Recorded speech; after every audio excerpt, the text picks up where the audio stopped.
You know spaghetti? That classic pasta noodle that, well, entirely pales in comparison to the other pasta types, like penne or rigatoni. Yeah, spaghetti. Did you know that the word is actually plural?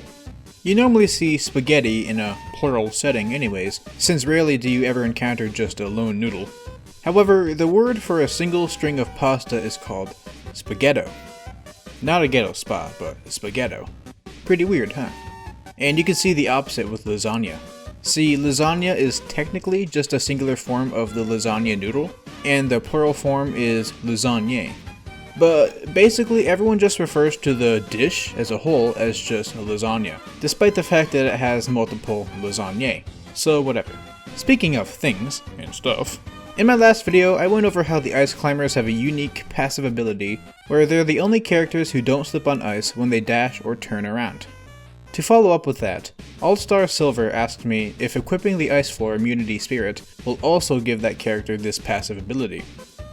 The answer may or may not be obvious to some of you, but from a novice in Spirit Facts, as far as I know, the only use of the Ice Floor Immunity Spirit is so you don't freeze in Spirit battles with the Ice Floor, and it also functions like this for items like the Freezy or PK Freeze. And actually in the Spirit battle with the Ice Floor, while you don't freeze, you do still slip quite a bit. So I felt like this was answer enough, but just to be certain it's the same property, I tested it on my custom stage as well, and the same thing happened. So the Spirit only affects whether or not you freeze, but it doesn't give you the same passive ability that the Ice Climbers have. That's all for wrap up in this video, since with the introduction of my new fact submission forms, I got a lot of new stuff I want to go over. To start off is a fact given to me by Burbo, regarding Ridley's side special against assist trophies. In the Super Mario Bros. Stage, you can walk into the side blast zone and reappear from the opposite side. But did you know that if Ridley uses his side B on this stage, you'll actually just go from one side to the other? You won't actually be dragged into the blast zone itself. It'll treat it as if you just normally walked from one side to the next. Now, at the highest percent on an opponent who isn't mashing, you can make a few cycles before you just have to automatically let go. All things considered, this is still a really long time of having side B active, but as Burbo states, if you use side B on an assist trophy, they can't seem to mash out. At all. See, this is different from them not mashing, as when Samus here was not mashing, she still got released after a little while. But here with the assist trophy, they're just not getting released, period.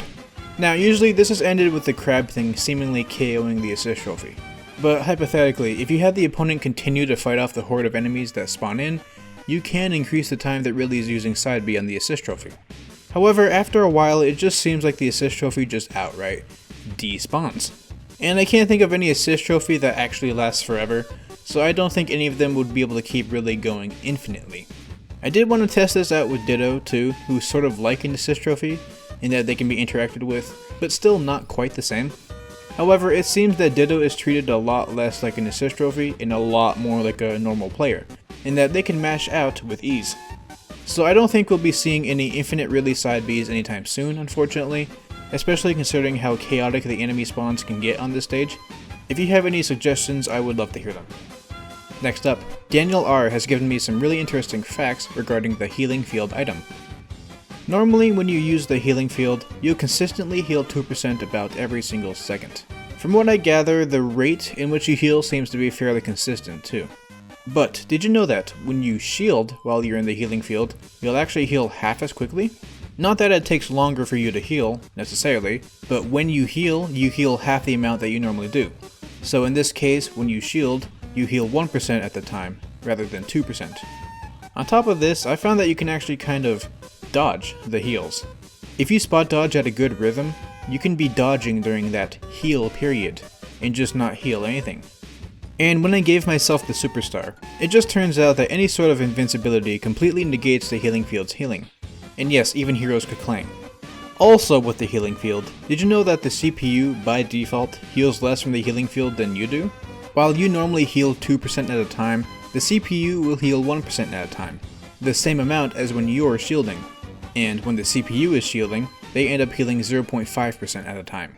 This is an interesting mechanic, even if I'm not entirely sure why it's present, especially since the CPU will heal the same from food items, and they'll also heal the same from the healing sprout. Though since we mentioned the healing sprout, it's worth noting that the healing sprout does not seem to care if you're invincible or not, and will still heal you all the same. However, it will end up healing you slower if you're shielding. I think the healing slower when you're shielding mechanic is really cool, considering it kind of makes sense too. Even if it's incredibly niche, since the shields don't even last that long, it's like in the shield you're already really safe, so you heal slower to prevent camping or something. Speaking of different effects, Mr. Truck has given me a cool fact regarding Arsene and the timer effect.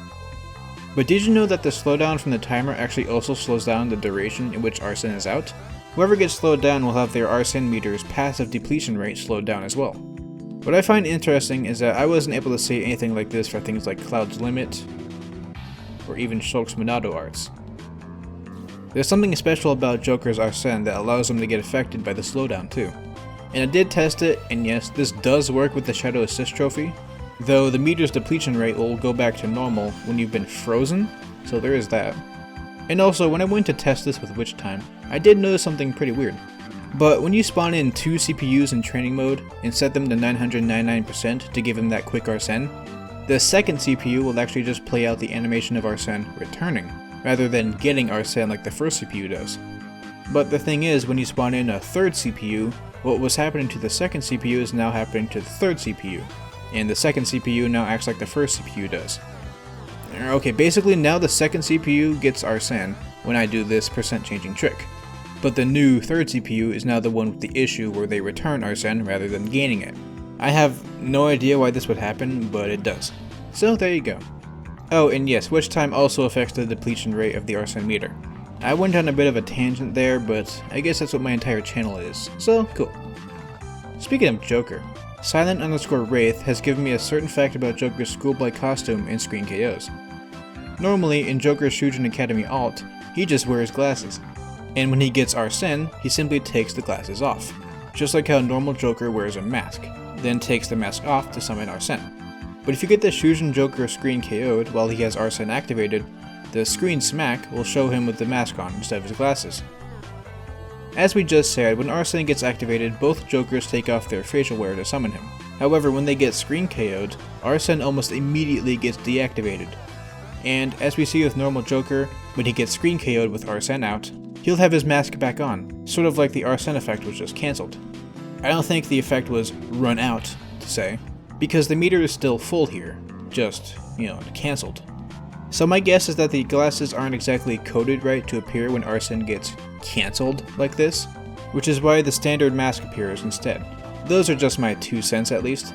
Oh yeah, earlier in the video, when I was showing off Joker's glasses, I was going frame by frame in the pause menu, right?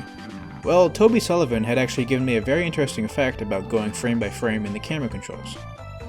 However, if at any point in a match you go into the camera and hit L to go frame by frame, then end the match, you'll see that you are completely unable to save the replay.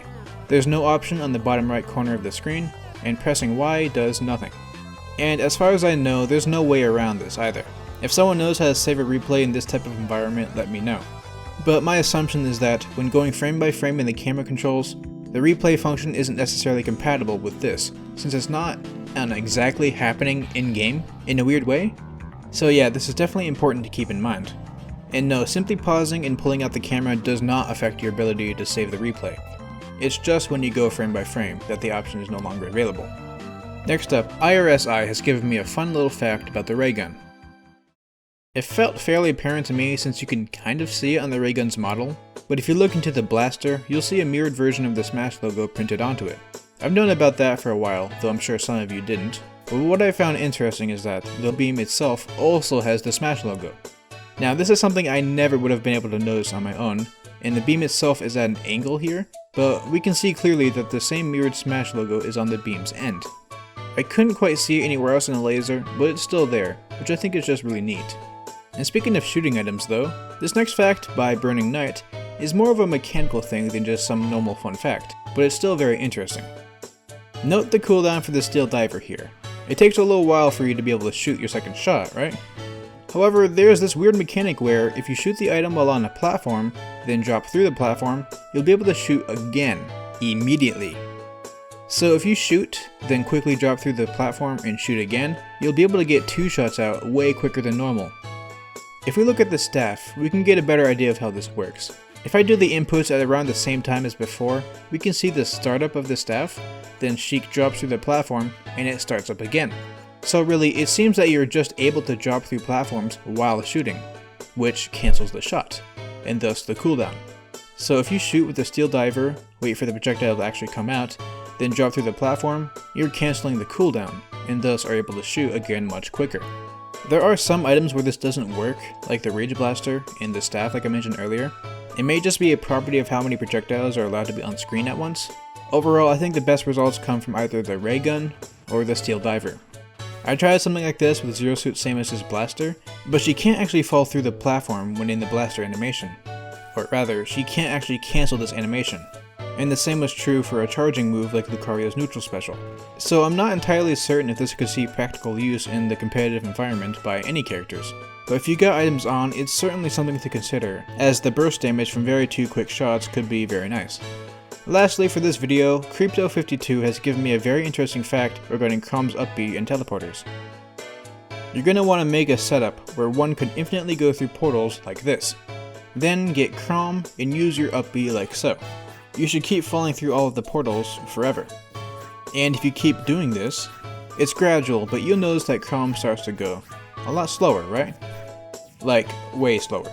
It seems that the momentum from his UpB doesn't actually last forever, and eventually if the UpB is going on for long enough, he'll start to fall as if he was just normally falling.